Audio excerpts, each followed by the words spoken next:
Assalamualaikum warahmatullahi wabarakatuh. Alhamdulillahirabbil alamin wa bihi nasta'inu ala umurid dunya waddin wassalatu wassalamu ala asrofil mursalin wa ala alihi wa sahbihi ajmain. Amma ba'd. Pemirsa, ada pertanyaan yang terlontar dari sebagian umat muslim, yakni pertanyaan itu, bagaimana bila seorang yang tekun beribadah dengan ibadah-ibadah yang wajib dan sunnah sesuai dengan ketentuan syariat, namun di sisi lain ia tidak pernah sekalipun dalam hidupnya mengikuti perayaan Maulid Nabi, tidak pernah mengikuti perayaan Isra Mi'raj, tidak pernah mengikuti perayaan Nuzulul Quran, dan juga tidak pernah mengikuti acara tahlilan setelah kematian, tidak pernah mengikuti haul akbar, tidak pernah mengikuti istighosahan, dan tidak pernah mengikuti acara marhabanan hingga sampai ia menemui ajalnya alias sampai ia meninggal dunia.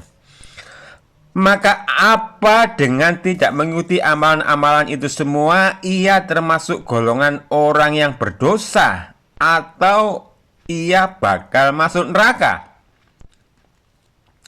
Atau bagaimana bila seseorang itu tidak pernah mengamalkan ibadah-ibadah wajib kecuali hanya sesekali waktu saja, tapi di sisi lain ia begitu aktif dan sangat kusuk mengamalkan amalan-amalan seperti perayaan Maulid Nabi atau yang semacamnya sebagaimana misal contoh di atas. Maka seseorang tersebut kemanakah akan dimasukkan? Apakah ia masuk neraka ataukah ia masuk surga? Maka menurut pendapat saya, semua orang bisa berpendapat lain, tapi ini menurut pendapat saya, bila seseorang selama hidupnya tidak pernah mengamalkan amalan-amalan seperti perayaan Maulid Nabi, perayaan Isra Mi'raj, perayaan Nuzulul Quran, dan tidak pernah mengikuti tradisi tahlilan, tradisi istighosahan, haul akbar, atau tidak pernah mengamalkan marhabanan, maka seseorang tersebut tidaklah berdosa sedikit pun. Sedikit pun tidak berdosa. Kenapa? Karena semua amalan yang tersebutkan tersebut bukan bagian dari syariat Islam. Dalam Al-Quran tidak ada satupun ayat yang memerintahkan amalan-amalan tersebut. Dan Rasulullah beserta para sahabat juga tidak pernah mengamalkan amalan-amalan tersebut.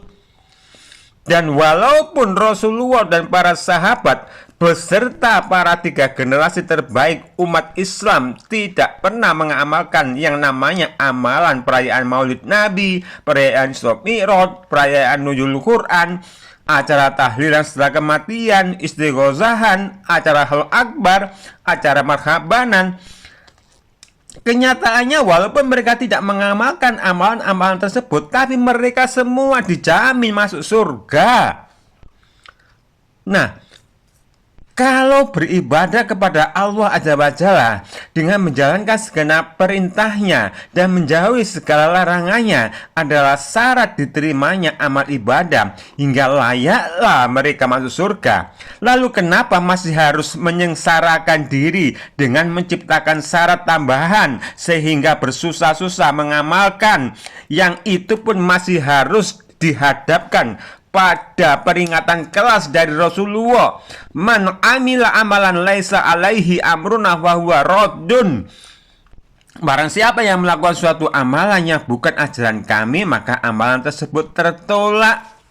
Nah, sangat konyol kan? Maka jalan yang terbaik adalah kita dalam beribadah itu hanya menjalankan segenap perintahnya dan menjauhi segala larangannya. Itu sebagai syarat untuk masuk surga. Itu sebagai syarat disebut orang yang beriman dan bertakwa. Cuma masalahnya, ketika kita menjalankan segenap perintahnya dan menjauhi segenap larangannya dan tidak mengamalkan amalan-amalan tambahan atau buatan atau adopsian, maka konsekuensinya kita dicap Wahabi.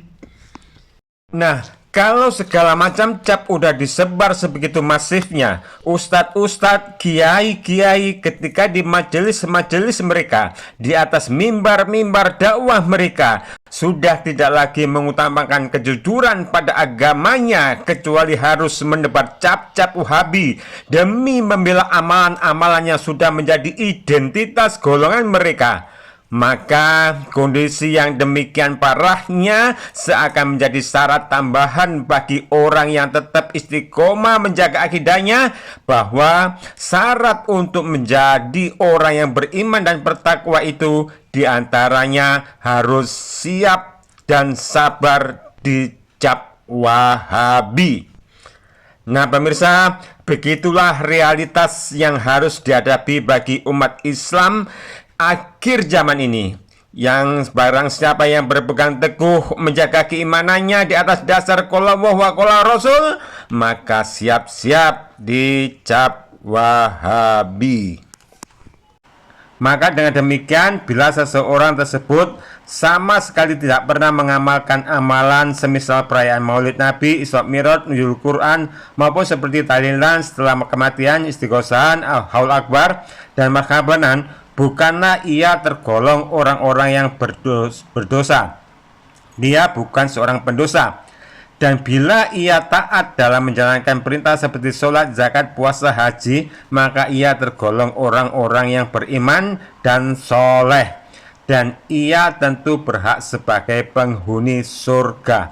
Hal ini sebagaimana firman Allah Ta'ala, Innalladzina amanu wa amilus solihati ulaika hum khairul bariyah jazauhum inda rabbihim jannatu adnin tajri min tahtihal anharu khalidina fiha abada radhiyallahu anhum wa radu'an dzalika liman khashiya rabbah. Sesungguhnya orang-orang yang beriman dan mengerjakan amal soleh, mereka itu adalah sebaik-baik makhluk. Balasan mereka di sisi Rob mereka ialah surga Aden yang mengalir di bawahnya sungai-sungai. Mereka kekal di dalamnya selama-lamanya. Allah ridho terhadap mereka dan mereka pun ridho kepadanya. Yang demikian itu adalah balasan bagi orang yang takut kepada Robnya. Nah, itu jawaban dari soalan yang pertama.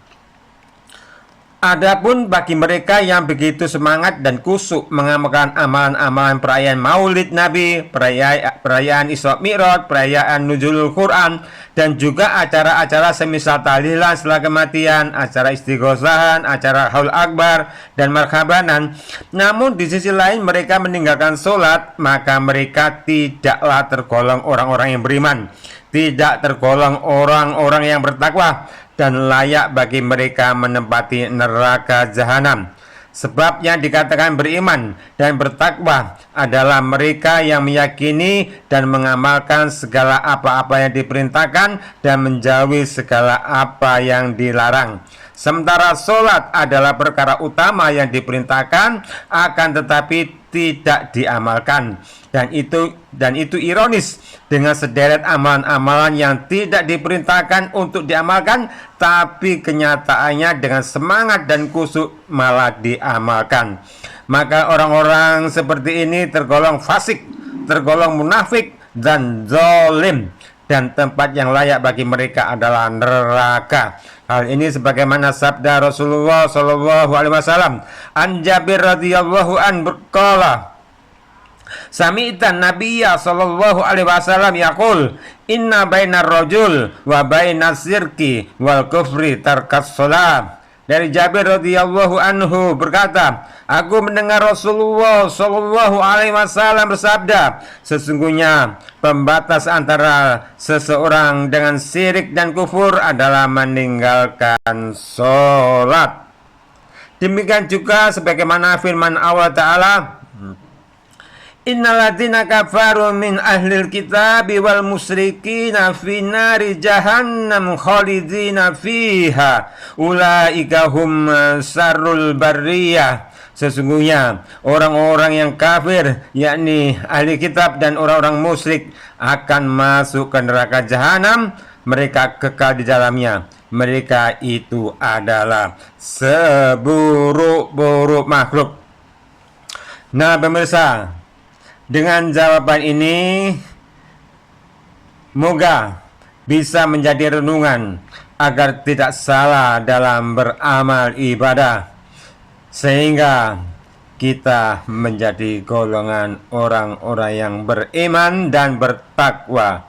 Subhanakallahumma wa bihamdika asyhadu an la ilaha illa anta astaghfiruka wa atubu ilaik. Wassalamualaikum warahmatullahi wabarakatuh.